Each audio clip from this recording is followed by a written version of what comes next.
Hi, ഞാനൊന്ന് പറയാൻ പോകുന്ന ടോപ്പിക്ക് വർജിക്കേണ്ട തിന്മകൾ എന്നുള്ളൊരു ബൈബിൾ പാർട്ട് ബേസ്ഡ് ആക്കിയാണ്. അപ്പോൾ നമ്മളെല്ലാവരും നോമ്പുകാല ചൈതന്യത്തിൽ മുന്നേറിക്കൊണ്ടിരിക്കുകയാണ്. പ്രാർത്ഥനയാലും ഉപവാസത്താലും അനുതാപത്തോടെ എല്ലാം നമ്മൾ ദൈവത്തോട് കൂടുതൽ അടുത്ത് നിൽക്കുന്ന സമയങ്ങളാണ് നോമ്പ് കാലം എന്ന് പറയണത്. അപ്പോൾ ദൈവത്തിൻ്റെ നോമ്പുകാല ചൈതന്യത്തിലേക്ക് നമ്മൾ ഇനിയുള്ള വരും ദിവസങ്ങളിലെല്ലാം വളരെ പ്രാർത്ഥനയോടും വളരെ ഭക്തിയോടും കൂടെ ദൈവത്തിന് മുൻപാകെ നിൽക്കേണ്ട ദിവസങ്ങളാണ്. അപ്പോൾ ഇന്നത്തെ ടോപ്പിക്ക് അത് റിലേറ്റഡ് ആയിട്ടുള്ള കുറച്ച് കാര്യങ്ങളാണ്. അപ്പോൾ ഞാൻ നിങ്ങൾക്ക് ആദ്യം ഒരു ഉദാഹരണം പറഞ്ഞുതരാം. നമ്മൾ ഈ വയലുകളിൽ ഇങ്ങനെ നെൽച്ചെടികൾ കതിരുകളായിട്ട് നിൽക്കണതൊക്കെ സ്വർണ്ണ നിറത്തിലിങ്ങനെ കതിരുകളായിട്ട് ഇങ്ങനെ കാറ്റിലൊക്കെ ആടിക്കളിക്കുന്നത് കാണാനായിട്ട് നല്ല രസമാണ് അല്ലേ. അതിങ്ങനെ നിറഞ്ഞ് വിളഞ്ഞിങ്ങനെ വയലുകളിങ്ങനെ കതിരുകൾ ചൂടി ഇങ്ങനെ നിൽക്കണതൊക്കെ കാണാനായിട്ട് നമുക്ക് എല്ലാവർക്കും ഇഷ്ടമുള്ള കാഴ്ചകളല്ലേ. അപ്പോൾ അതിങ്ങനെ വളർന്നു വരുമ്പോഴത്തേക്കും അതിനെ എന്താ പറയുക, ഈ നെൽച്ചെടികളുടെ വളർച്ചയെ തടയാനായിട്ട് കുറേ കളകൾ ഇങ്ങനെ പൊട്ടിമുളയ്ക്കും. എവിടെ നിന്നില്ലാത്ത കുറേ കളകളിങ്ങനെ പൊട്ടിമുളച്ചിട്ട് അതിനോടൊപ്പം വളരും. അപ്പോൾ അതിനെ അങ്ങനെ വളർത്തിക്കൊണ്ട് ഇരുന്നാൽ അതെന്താ ശരിക്കും നെൽച്ചെടികൾക്ക് ദോഷം ഉണ്ടാക്കുക, അതിനെ ഞെരിച്ച് കളയും, അതിൻ്റെ വളർച്ചയെ ഞെരിച്ച് കളയും. ഇതുപോലെ തന്നെയാണ് നന്മകളാൽ എന്താ പറയുക വിളയുന്ന നമ്മുടെ മനസ്സിൽ, നന്മകൾ ഒരുപാടുള്ള നമ്മുടെ മനസ്സിലേട്ട് പെട്ടെന്ന് ഈ ആവശ്യമില്ലാത്ത കളകൾ മനസ്സിലേട്ട് ആവശ്യമില്ലാത്ത കളകൾ പോലെ വെറുപ്പ്, വിദ്വേഷം, കോപം, അസൂയ അങ്ങനെ ഓരോ കാര്യങ്ങളെല്ലാം വളർന്നു വരുമ്പോഴത്തേക്കും ദൈവത്തിന് മുൻപാകെ ഉയർന്നു നിൽക്കുന്ന നമ്മുടെ നന്മകളെയെല്ലാം അതങ്ങ് പാടെ മാറ്റിക്കളയും. അതായത് നമ്മളിൽ തന്നെ ഒരു ചേഞ്ചസ് ഉണ്ടാക്കി നമ്മുടെ നന്മകളെയെല്ലാം അത് നശിപ്പിക്കുകയാണ് ചെയ്യുന്നത്. ദൈവത്തിൻ്റെ മുൻപാകെ ഉയർന്നു നിൽക്കുന്ന നമ്മുടെ നന്മകളെയെല്ലാം അത് നശിപ്പിച്ച് കളയും. ബൈബിളിൽ പറഞ്ഞിട്ടുണ്ട്, വിദ്വേഷത്തിൻ്റെ മുള്ളുകൾ വളർന്ന് നിങ്ങളുടെ ഇടയിൽ ഉപദ്രവം ചെയ്യാതിരിക്കാൻ സൂക്ഷിച്ചുകൊള്ളുവാൻ. അതൊരു ബൈബിൾ വചനമാട്ടോ. അപ്പോൾ ആ വചനത്തെ ബേസിലാക്കിയുള്ള കുറച്ച് കാര്യങ്ങൾ. അപ്പോൾ നമ്മുടെ മനസ്സിൽ പെട്ടെന്ന് സംഭവിക്കുന്ന കാര്യങ്ങളാണിത്. നമ്മുടെ നന്മകളാൽ നിറയുന്ന നമ്മുടെ മനസ്സിലേക്ക് വളരെ പെട്ടെന്നായിരിക്കും തിന്മയുടെ ഫലങ്ങളും കടന്നു വരുന്നത്. അപ്പോൾ ഈ ഈ എന്താ ഈ നമ്മൾ അപ്പോൾ എന്തൊക്കെയാണ് ആ തിന്മകൾ, നമ്മളുടെ മനസ്സിൽ വർജിക്കേണ്ട തിന്മകൾ എന്തൊക്കെയാണെന്നുള്ളതിനെ ബേസാക്കി ഒരു ചെറിയ ടോപ്പിക്കാണ് കേട്ടോ. ഇതിപ്പം നിങ്ങൾ എത്ര പേര് കാണുന്നുണ്ടെന്നോ എത്ര പേർക്ക് ഇഷ്ടപ്പെടുന്നുണ്ടെന്നോ അല്ല ഞാൻ മെയിനായിട്ട് എൻ്റെ ചാനലിൻ്റെ പ്രോഗ്രസ് അല്ല ഞാൻ പറഞ്ഞു തരുന്നത്. എനിക്ക് തരുന്ന കൊച്ചു കൊച്ചു ആശയങ്ങൾ എനിക്ക് ഒരാളോടല്ലെങ്കിൽ രണ്ടാളോട് പറയാൻ പറ്റുന്നത് വലിയൊരു സന്തോഷമായിട്ട് ഞാൻ കാണുന്നു. അപ്പം നമ്മൾ തുടങ്ങുവാണ്. നമ്മളതിനെ ബേസിലാക്കി എടുത്തേക്കുന്ന എനിക്ക് തന്നേക്കുന്ന ഒരു ഭാഗം എഫേസോസ് 4:25. അതിനകത്ത് ഹെഡിങ് തന്നെ വർജിക്കേണ്ട തിന്മകളാണ്. അപ്പം നമ്മൾ ഈ നോമ്പുകാല ചൈതന്യത്തിലേട്ടൊക്കെ പ്രവേശിക്കുമ്പോൾ ഈ ഒരു സബ്ജക്റ്റ് ഒത്തിരി നമ്മളെ ഹെൽപ്പ് ചെയ്യും. എന്തൊക്കെയാണ് നമ്മളിലുള്ള തിന്മകൾ, അതിൻ്റെ ഒരു കുറച്ച് ഭാഗം ഞാൻ പറഞ്ഞിരുന്നു. പക്ഷെ അന്ന് എനിക്കത് ഏത് ബൈബിൾ പാർട്ടാണ് എന്നുള്ളതൊന്നും കറക്റ്റായിട്ട് എനിക്ക് അറിയത്തില്ല. ഞാൻ ഒരു സബ്ജക്റ്റിൻ്റെ കൂടെ അങ്ങ് പറഞ്ഞു പോയെന്ന് മാത്രം. ഇപ്പം എനിക്കതിൻ്റെ ഏകദേശം ഒരു പൂർണ്ണ രൂപം കിട്ടിയിട്ടുണ്ട്. അപ്പോൾ അതും കൂടെ നിങ്ങളുടെ മുന്നിൽ ഞാൻ പറഞ്ഞുതരാം. വർജിക്കേണ്ട തിന്മകളിൽ ഒന്നാമത്തെ ഒരു സെൻറ്റൻസ് ആയിട്ട് പറഞ്ഞിരിക്കുന്നത്, എല്ലാവരും തങ്ങളുടെ അയൽക്കാരോട് വ്യാജം വെടിഞ്ഞ് സത്യം സംസാരിക്കണം. അതാണ് ഒന്നാമത്തെ. നമ്മളുടെ മനസ്സിൽ നിന്ന് എന്താ പറയുക, നമ്മൾ മറ്റുള്ളവരോട് സത്യമായ കാര്യങ്ങൾ മാത്രമേ സംസാരിക്കാവൂ. പിന്നെ രണ്ടാമത്തെ ഇത് പറഞ്ഞേക്കുന്നത് കോപിക്കാം, എന്നാൽ പാപം ചെയ്യരുത്. പിന്നെ പറഞ്ഞിട്ടുണ്ട്, നിങ്ങളുടെ കോപം സൂര്യൻ അസ്തമിക്കുന്നത് വരെ നീണ്ടു പോകാതിരിക്കട്ടെ. ഇതൊക്കെ വർജിക്കേണ്ട തിന്മകളാണ് കേട്ടോ. അപ്പോൾ നമ്മൾ ഓർണം പറഞ്ഞു, വ്യാജം വെടിഞ്ഞ് സത്യം പറയണം. രണ്ടാമത്തെ പറഞ്ഞു കോപിക്കാം, എന്നാൽ പാപം ചെയ്യരുത്. മനുഷ്യൻ്റെ ബലഹീനതയാണ് കോപം എന്നുള്ള ഒരു പെട്ടെന്ന് എല്ലാവർക്കും ദേഷ്യം കയറും. അതുപോലെ തന്നെ പെട്ടെന്ന് എല്ലാവരും കൂളാവുകയും ചെയ്യും. ആ ദേഷ്യമൊക്കെ ആ സമയത്തേക്ക് ഒരുപക്ഷെ മനുഷ്യനെ ഉണ്ടാവത്തുള്ളൂ. അത് കഴിഞ്ഞാൽ പിന്നെ അത് അങ്ങനെ നിലനിൽക്കാറില്ല. അങ്ങനെ നിലനിൽക്കരുതെന്നാണ് ദൈവം പറയുന്നത്. നിൻ്റെ കോപം സൂര്യൻ അസ്തമിക്കുന്നത് വരെ നീണ്ടു പോകാതിരിക്കട്ടെ എന്ന് പറയുന്നുണ്ട്. അപ്പം അങ്ങനെ നമ്മുടെ കോപവും നമ്മുടെ വിദ്വേഷവും വെറുപ്പും എല്ലാം നീണ്ടു പോകുമ്പോൾ എന്താ പറ്റണേന്ന് പറയുന്നുണ്ട്, സാത്താന് നിങ്ങൾ അവസരം കൊടുക്കരുത്. അതായത് നമ്മളവിടെ തിന്മകൾക്ക് നമ്മുടെ മനസ്സിലേക്ക് തിന്മകൾ വരാനായിട്ട് നമ്മൾ അവസരം കൊടുക്കുകയാണ് ചെയ്യുന്നത്. പിന്നെ പറയുന്നുണ്ട്, മോഷ്ടാവ് ഇനിമേൽ മോഷ്ടിക്കരുത്. ഇനിമേൽ മോഷ്ടിക്കരുതെന്ന് പറയുന്നുണ്ട്. പിന്നെ പറയുന്നുണ്ട്, അവൻ ഇല്ലാത്തവനുമായി പങ്കുവയ്ക്കാൻ സ്വന്തം കൈകൾ കൊണ്ട് മാന്യമായി ജോലി ചെയ്യട്ടെ എന്ന് പറയുന്നുണ്ട്. പിന്നെ പറയുന്നുണ്ട്, നിങ്ങളുടെ അധരങ്ങളിൽ നിന്ന് തിന്മയുടെ വാക്കുകൾ പുറപ്പെടാതിരിക്കട്ടെ. എന്തൊക്കെയാ പറയണ്ടേന്നുള്ളതും അവിടെ പറയുന്നുണ്ട്. നല്ല കാര്യങ്ങൾ സന്ദർഭമനുസരിച്ച് മറ്റുള്ളവർക്ക് ആത്മീയ ചൈതന്യം പ്രദാനം ചെയ്യുന്ന അവരുടെ ഉന്നതിക്ക് വേണ്ട കാര്യങ്ങൾ സംസാരിക്കണം എന്നാണ് ഇവിടെ പറയുന്നത്. പിന്നെ പറയുന്നുണ്ട്, ദൈവത്തിൻ്റെ പരിശുദ്ധാത്മാവിനെ വേദനിപ്പിക്കരുത്. അതായത് നമ്മൾ ഒരിക്കലും ദൈവത്തിൻ്റെ സഹായകനായ പരിശുദ്ധാത്മാവിനെ വേദനിപ്പിക്കരുതെന്ന് പറഞ്ഞിട്ടുണ്ട്. പിന്നെ പറഞ്ഞിട്ടുണ്ട്, സകല വിദ്വേഷം, ക്ഷോഭം, ക്രോധം, അട്ടഹാസം, ദൂഷണം തുടങ്ങിയ തിന്മകളെല്ലാം ഉപേക്ഷിക്കാൻ പറഞ്ഞിട്ടുണ്ട്. പിന്നെ പറഞ്ഞിട്ടുണ്ട്, പരസ്പരം ക്ഷമിക്കാൻ പറഞ്ഞിട്ടുണ്ട്. പരസ്പരം ക്ഷമിച്ച് ഹൃദയാദ്രതയോടെ പെരുമാറാനായിട്ട് പറഞ്ഞിട്ടുണ്ട്. അപ്പം ഇത്രയുമാണ് വർജിക്കേണ്ട തിന്മകൾ എന്നുള്ള ഭാഗങ്ങളിൽ പറഞ്ഞിരിക്കുന്ന ബൈബിൾ പാർട്ട് ഇത്രയുമാണ്. അപ്പോൾ കുറേ കാര്യങ്ങൾ നമുക്ക് ഏകദേശം ധാരണയായിട്ടുണ്ടല്ലേ. ഇതിലൊക്കെ എത്രയെണ്ണം നമ്മൾ പാലിക്കുന്നുണ്ട്, അല്ലെങ്കിൽ നമ്മൾ സ്വയം ഒന്ന് വിലയിരുത്തി നോക്കിയിട്ടുണ്ടെങ്കിൽ വളരെ കുറച്ച് ഭാഗമായിരിക്കും നമ്മളെ നന്മയുടെ അംശങ്ങൾ കാണാൻ പറ്റത്തുള്ളൂ. ഇനി അതുപോലെ തന്നെ ഞാൻ പറഞ്ഞിരുന്നു, ഒരു ടോപ്പിക്കിൽ ഞാൻ അത് പറഞ്ഞിട്ടുണ്ട്.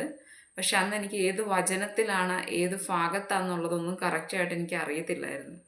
അപ്പോൾ ഇപ്പോൾ അത് കിട്ടിയേക്കുന്നത് ഗലാത്തിയ 5:16 എന്നുള്ള ബൈബിൾ പാർട്ടാണ് എൻ്റെ മനസ്സിലായിട്ട് അന്ന് തന്നത്. അതിനകത്ത് എൻ്റെ ഹെഡിങ് എന്ന് പറഞ്ഞിട്ടുണ്ടെങ്കിൽ 2 പാർട്ടാണ്. ഞാൻ പറഞ്ഞു, ഒരു നാണയത്തിന് 2 വശങ്ങളുള്ളതുപോലെ നമ്മളിൽ നന്മകളും തിന്മകളും എല്ലാം ഉണ്ട്. അപ്പോൾ അതിനകത്ത് 2 പാർട്ട് എന്ന് പറഞ്ഞത്, 1 ജഡത്തിൻ്റെ ഫലങ്ങളും 2 ആത്മാവിൻ്റെ ഫലങ്ങളുമാണ്. അപ്പോൾ ഈ ജഡത്തിൻ്റെ ഫലങ്ങളെന്ന് പറയുമ്പോഴത്തേക്കും നിങ്ങൾക്കറിയാം, തിന്മയുടെ ഫലങ്ങളാണ് അവിടെ ഉദ്ദേശിച്ചേക്കുന്നത്. അതെന്തൊക്കെയാണ് ദൈവം പറഞ്ഞിട്ടുണ്ട്? ജഡത്തിൽ നിന്നുള്ളത് ജഡത്തിനും ആത്മാവിൽ നിന്നുള്ളത് ആത്മാവിൽ നിന്നുള്ളതാകുന്നു. ദൈവത്തിൻ്റെ സ്നേഹത്തിൽ നമ്മൾ നിലനിൽക്കുമ്പോൾ, അല്ലെങ്കിൽ ദൈവത്തിൻ്റെ കൃപകളിൽ നമ്മൾ ജീവിക്കുമ്പോൾ നമ്മളിൽ കാണേണ്ട ആത്മാവിൻ്റെ ഫലങ്ങൾ എന്തൊക്കെയാണ്? സ്നേഹം, ആനന്ദം, ക്ഷമ, ദയ, നന്മ, വിശ്വസ്തത, സൗമ്യത, ആത്മസംയമനം. ഇതാണ് ആത്മാവിൻ്റെ ഫലങ്ങളെന്ന് പറയുന്നത്. ദൈവത്തിൻ്റെ സ്നേഹത്താൽ നമ്മൾ നിറയുമ്പോൾ ദൈവം എന്താ ഏറ്റവും വലിയ കൽപ്പന എന്താ? നിങ്ങൾ പരസ്പരം സ്നേഹിക്കുവിൻ. നിങ്ങളെപ്പോലെ പിന്നെ നമ്മളെപ്പോലെ തന്നെ നമ്മുടെ അയൽക്കാരെയും, നിങ്ങളെപ്പോലെ തന്നെ നിങ്ങളുടെ അയൽക്കാരെയും സ്നേഹിക്കുമെന്ന് പറഞ്ഞിട്ടുണ്ട്. പക്ഷെ നമ്മുടെ ഈ ഒരു ലോകത്ത് അതൊക്കെ വളരെ കുറവായ ഒരു കലാരൂപമാണ്. മറ്റുള്ളവരെ സ്നേഹിക്കുന്നതും മറ്റുള്ളവർക്ക് നന്മ ചെയ്യുന്നതും എല്ലാം വളരെ ദൈവത്തിൻ്റെ കണ്ണിൽ വളരെ കുറവായ ഒരു കലാരൂപമായിട്ടാണ് ദൈവത്തിന് ഫീൽ ചെയ്യുന്നതെന്ന് എനിക്ക് തോന്നാറുണ്ട്. കാരണം എല്ലാവരിലും തന്നെ എല്ലാവരുടെയും മനുഷ്യൻ്റേതായ ബലഹീനതകളും മനുഷ്യൻ്റേതായ വാശികളും വിദ്വേഷവും വെറുപ്പും എല്ലാം ഉണ്ട് മനുഷ്യൻ്റെ. ഇനി രണ്ടാമത്തെ ഇതിലേക്ക് വരുമ്പോൾ ജഡത്തിൻ്റെ ഫലങ്ങൾ എന്ന് പറയുമ്പോഴത്തേക്കും തിന്മയുടെ വശങ്ങളെന്നുള്ളതാണ്. അത് ഞാൻ ഒരു ക്ലാസ്സിൽ പറഞ്ഞിരുന്നു, പക്ഷെ അത് ഏത് പാർട്ടാന്നുള്ളത് എനിക്കന്ന് അത്ര കറക്റ്റായിട്ട് അറിയില്ലായിരുന്നു. അപ്പോൾ ഇതാണ് ഗലാത്തിയ 5:16 ആണ് ആ ബൈബിൾ പാർട്ട് പതിച്ചിരിക്കുന്നത്. അപ്പോൾ അത് ഏതൊക്കെയാണെന്നുള്ളത്: വ്യഭിചാരം, അശുദ്ധി, ദുർവൃത്തി, വിഗ്രഹാരാധന, ആഭിചാരം, ശത്രുത, കലഹം, അസൂയ, കോപം, മാത്സര്യം, ഭിന്നത, വിഭാഗീയ ചിന്ത, വിദ്വേഷം, മദ്യപാനം, മധുരോത്സവം.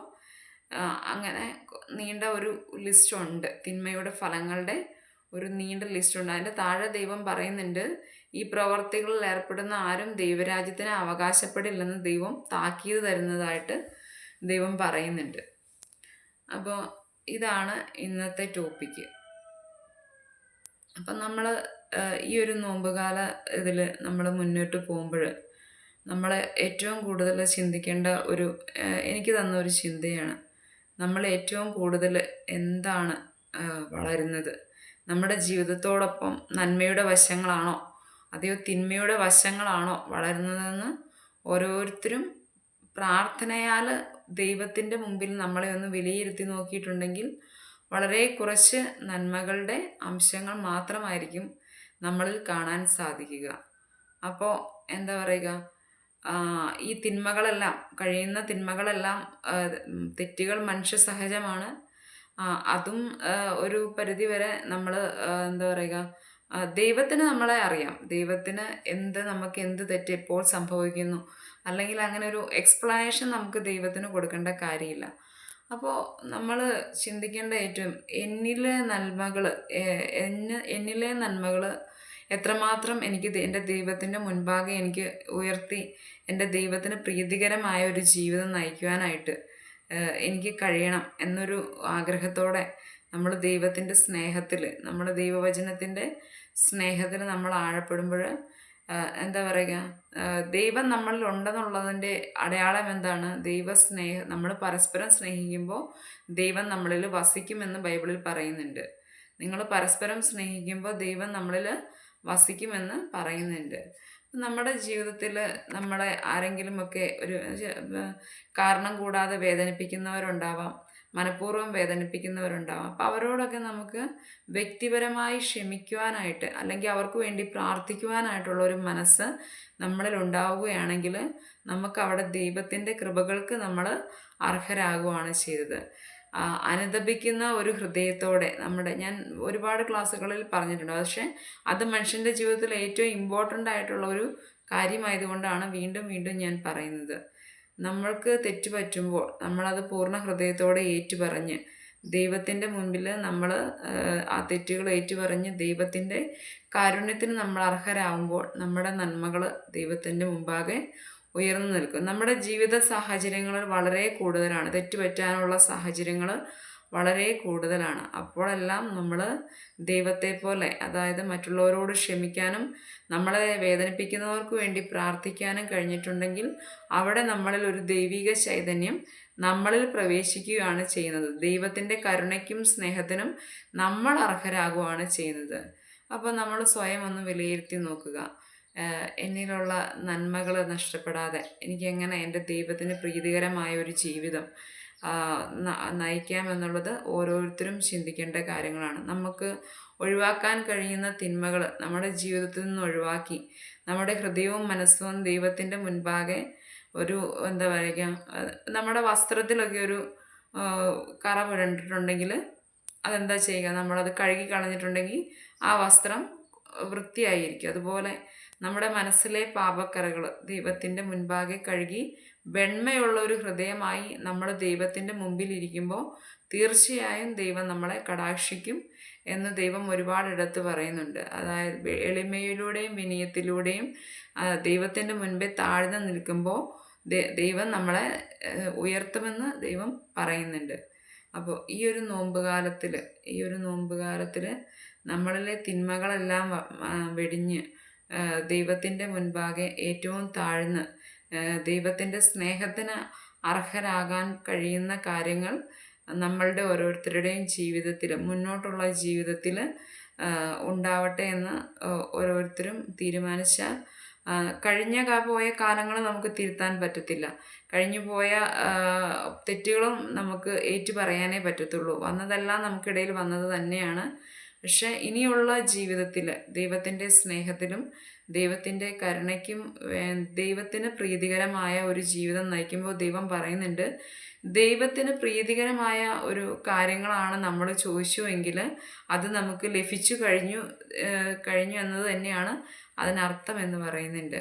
അപ്പോൾ ഓരോരുത്തരും ദൈവഹിതം നിറവേറ്റി ദൈവത്തിൻ്റെ കൽപ്പനകൾ പാലിച്ച് ദൈവത്തിന് ഒരു ഇഷ്ടപ്പെട്ട ജീവിതം നയിക്കുവാനായിട്ട് ഈ നോമ്പുകാലത്ത് എല്ലാവർക്കും സാധിക്കട്ടെ എന്ന് പ്രാർത്ഥിക്കുന്നു.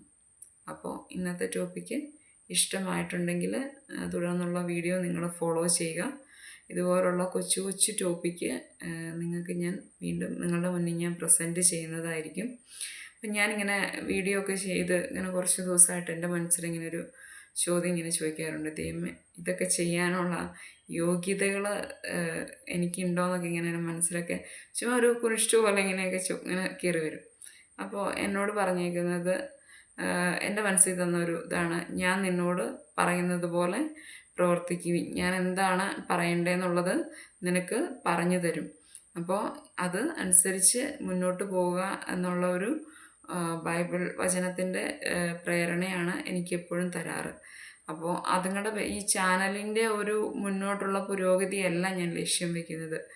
എന്നിലെ ദൈവസ്നേഹം, അതായത് ദൈവം എനിക്ക് തരുന്ന ഈ കൊച്ചു കൊച്ചു ആശയങ്ങളും ഇതും എനിക്ക് മറ്റുള്ളവരിലേക്ക് എത്തിക്കുമ്പോൾ, നമ്മളൊരു ഇത് തുടങ്ങി നമ്മൾ ഇന്ന് വിജയിക്കുകയല്ല ചെയ്യുന്നത്, അല്ലെങ്കിൽ 2 ദിവസം കൊണ്ട്. അപ്പം ഇന്നൊരാൾ കേൾക്കും, അയാളെ ഒന്ന് ടച്ച് ചെയ്യുമ്പോൾ അയാൾ അടുത്ത ആളോട് പറയും. അങ്ങനെ അങ്ങനെ അങ്ങനെ അങ്ങനെ ദൈവത്തിന് മുൻപാകെ ഒരുപാട് പേരെ ദൈവത്തെങ്കിലേക്ക്, ദൈവത്തിൻ്റെ സ്നേഹം പറഞ്ഞു കൊടുക്കാൻ എനിക്ക് കഴിയുന്നത് ഇന്നെൻ്റെ ജീവിതത്തിലെ ഏറ്റവും വലിയൊരു സന്തോഷമായിട്ട് തോന്നുന്നു. കാരണം ദൈവത്തിന് വേണ്ടി എൻ്റെ ജീവിതത്തിലെ കുറച്ച് സമയങ്ങൾ ഇതിനു വേണ്ടി ഇതുവഴി ഞാൻ ബൈബിൾ വചനം പഠിക്കുവാനും നിങ്ങളിലേക്ക് കൂടുതൽ എനിക്ക് കൂടുതൽ വചനത്തിലേക്ക് കൂടുതൽ ആഴ്ന്നിറങ്ങുവാനും അതുപോലെ നിങ്ങളിൽ കൂടുതൽ ദൈവവചനം എത്തിക്കുവാനും കഴിയുന്നത് എനിക്ക് ദൈവം തന്ന ഒരു കൃപയായിട്ട് ഞാനിപ്പോൾ ഇതിനെ കാണുവാണ്. അപ്പോൾ ഇതുപോലുള്ള കൊച്ചു കൊച്ചു ആശയങ്ങൾ എന്തെങ്കിലുമൊക്കെ എന്നും തരാറുണ്ട്. അപ്പോൾ അതെല്ലാം നിങ്ങൾക്ക് മുന്നിൽ ഞാൻ പ്രസൻറ്റ് ചെയ്യും. ഞാനും ദൈവവുമായിട്ടുള്ള ആ ഒരു റിലേഷൻ, അതിൽ വരുന്ന ആശയങ്ങളും ഇതുങ്ങളുമാണ് ഇപ്പോൾ ഞാൻ നിങ്ങളിലേട്ടും കൂടി ഷെയർ ചെയ്യുന്നത്. അപ്പോൾ ഇതെല്ലാം നമ്മുടെ ജീവിതവും നമ്മുടെ പച്ചയായ ജീവിത യാഥാർത്ഥ്യങ്ങളും നമ്മുടെ അനുദിന ജീവിതത്തിൽ വരുന്ന ഓരോ കാര്യങ്ങളുമാണ്. കാരണം ഞാനൊരു സാധാ മനുഷ്യനാണ്. എൻ്റെ ജീവിതത്തിൽ വേണ്ട പ്രചോദനങ്ങളും ഉൾക്കാഴ്ചകളും എല്ലാമാണ് എനിക്ക് ദൈവം തരുന്നതെന്ന് പലപ്പോഴും തോന്നിയിട്ടുണ്ട്. അപ്പോൾ നിങ്ങളുടെ ജീവിതത്തിലും ഇത് വലിയൊരു കൃപയ്ക്കായിട്ട്, അല്ലെങ്കിൽ ഇത് വലിയൊരു മാറ്റത്തിനായിട്ട് ഉപകരിക്കട്ടെ എന്ന് പ്രാർത്ഥിക്കുന്നു. പക്ഷേ നമ്മളിലെല്ലാം ഉള്ള ഒരു തമാശയ്ക്ക് ഇങ്ങനെ കളിയാക്കി ഇങ്ങനെ ഒരു മനസ്സിലൊരു ഇത് തരാറുണ്ട്. പന്നി വളരെ കുളിച്ച് വളരെ ശുദ്ധിയായിട്ട് വന്നു കഴിഞ്ഞാലും പിന്നെ അതെങ്ങോട്ടാണ് പോകുന്നത്? ചെളിക്കുണ്ടിലേക്ക് തന്നെ. അത് തന്നെയാണ് എന്നെ ഉൾപ്പെടെ മറ്റുള്ള എല്ലാവരുടെയും അവസ്ഥ അത് തന്നെയാണ്. പക്ഷേ അവിടെയൊന്നും ദൈവത്തിൻ്റെ കാരുണ്യം നമ്മളിൽ നിന്ന് പിൻവലിക്കുന്നില്ല എന്നും ഒരുപാട് ബൈബിൾ ഭാഗങ്ങളിൽ പറയുന്നുണ്ട്. അവിടെയൊക്കെ നമുക്ക് എന്താണ്, ദൈവത്തോട് ചേർന്ന് നടന്ന് അനുദപിക്കുന്ന ഒരു ഹൃദയം, അല്ലെങ്കിൽ ഏറ്റുപറയുന്ന ഒരു ഹൃദയത്തിന് മുന്നിൽ ദൈവത്തിൻ്റെ മനസ്സലിയുമെന്ന് തന്നെയാണ് ദൈവം പറയാറ്. അപ്പോൾ വീണ്ടും നാളെ ഒരു പുതിയ ടോപ്പിക്കുമായിട്ട് കാണുന്നവരേക്കും ബൈ ബൈ.